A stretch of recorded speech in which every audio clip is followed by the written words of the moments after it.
Tonight we bring you a mix of breaking developments, historic verdicts and a deep dive into the investigation gripping the United States. From Brazil's former president handed a staggering prison sentence, to Nepal's political turmoil spilling onto the streets, to fresh tensions in the Middle East, our global roundup has it all. In the United States, the hunt continues for the gunman who shot conservative activist Charlie Kirk during a public event in Utah. More than 24 hours after the attack, the FBI has released new video and photos of the suspect, showing a figure in dark clothing and sunglasses fleeing across a rooftop before disappearing into a nearby neighborhood. Officials, including Utah's governor and the FBI director, have issued an urgent plea for public assistance, calling this an all-hands effort to track down the shooter. Meanwhile, in Brazil, a dramatic ruling from the country's highest court has sentenced former President Jair Bolsonaro to 27 years in prison for plotting a military coup after losing the 2022 election. A panel of 5 justices found him guilty of leading a conspiracy aimed at clinging to power, with 4 voting to convict and 1 dissenting. Bolsonaro's lawyers have blasted the ruling as absurdly excessive and vowed to appeal. But the judgment marks a seismic moment in Brazil's democratic history. The war in Gaza and its diplomatic fallout took a darker turn this week after an Israeli strike targeted Hamas leaders in Qatar. Hamas says the attack carried out in Doha will not alter its demands for ceasefire. The group accused both Israel and the United States of undermining truce talks and funerals held in the Qatari capital for those killed. Washington has privately criticized Israel's action as an escalation that complicates already fragile negotiations.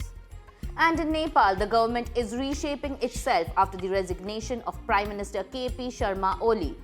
Sources tell Reuters that former Chief Justice Sushila Karki is the leading contender to become interim Prime Minister. This follows days of violent anti-corruption protests, the country's most serious unrest in years, which has already left at least 51 dead and over 1,300 injured. Demonstrations were initially sparked by a social media ban but swelled into nationwide anger over corruption. Calm only returned after Oli stepped down. And now to our deep dive. We return to the United States, where investigators are piecing together crucial details in the shooting of Charlie Kirk. The latest focus is on the weapon that was used. Authorities say they have recovered a high-powered bolt-action rifle from nearby Woodlands.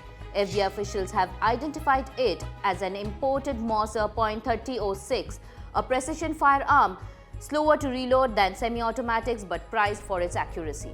Alongside it, investigators found 3 unfired rounds. According to reports, the weapon bore engravings with ideological references, including transgender and anti-fascist expressions. Security footage shows the suspected shooter accessing the roof of a Utah Valley University building with relative ease. Open pathways and unlocked doors allowed the gunman to position himself before firing the single shot that struck Kirk.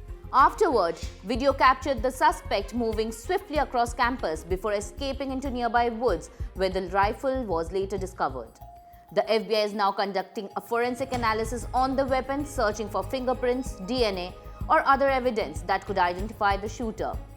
The urgency is underscored by national attention, with President Donald Trump announcing during a 9/11 commemoration at the Pentagon that Charlie Kirk will be awarded the Presidential Medal of Freedom posthumously. So that's all in World in Focus for today. Follow the Finance 360 for more.